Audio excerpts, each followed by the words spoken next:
Sometimes we all hit a reading slump and you struggle to get back into reading and you think, where am I going to start from here? What's the next best book? So sometimes a short book helps because it helps you feel that feeling of accomplishment and finishing something. So here are 5 quick books that I think are worth your time. White Nights by Fyodor Dostoevsky. Fyodor Dostoevsky is an incredibly hard name to say, but is also considered one of the greatest classical literature writers ever. White Nights is a romance story about the fact that romance isn't always great, that love is painful, that things don't always work out the way you want them to. It's under any amount of pages, it's about 110 pages. It's also tiny, like just very small compared to a regular book. So definitely worth your time. That's the first one. The next one is Iron Widow by Joanne J. Tsao. Now, this is a book that I have recommended in a lot of videos. It's not particularly short. It's not the shortest on this list by any means, but what happens is it's so quick.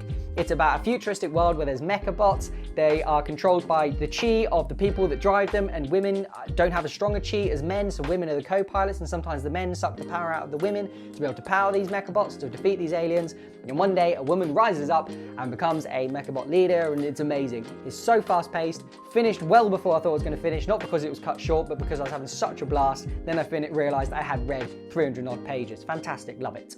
The Last Thing to Burn by Will Dean is one of the best short thrillers I've ever read. I picked it up one day, could not stop thinking about it, picked up the next day, read it the whole time I got home, then had to buy the audiobook because I was falling asleep and I wanted to fall asleep to finally listen to it. Fantastic. It's about a woman that's stuck in her house, kept by a man. One day something changes her that makes her want to leave, and things start to unravel and come out of the woodwork. So yeah, recommend that. This Is Going to Hurt by Adam Kay. This is another short book. The Last Thing to Burn is under 300 pages, quite comfortably under 300 pages long. This is a book that compiles the notes of a resident doctor called Adam Kay, who essentially works in the NHS, or worked in the NHS. I think he does other stuff now. Being a resident doctor and how hard it is, how depressing it is, how time consuming it is, all of the negatives of the NHS, but also in laying a lot of humor into here as well, kind of some dark humor, some humor that just lightens the situation as well.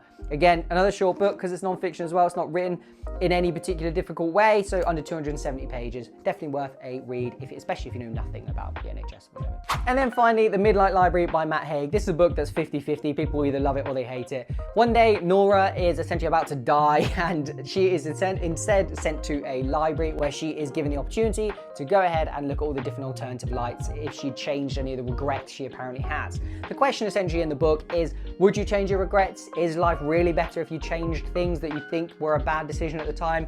Who knows? Either way, nice and short, quite profound. If you're somebody who's never really done any kind of blue sky or big thinking, it might be quite interesting to you. If you're somebody that's incredibly philosophical, it may just be a little bit shallow for you. I don't know. Either way, I enjoyed it, and it's under 300 pages, so it's a nice quick read.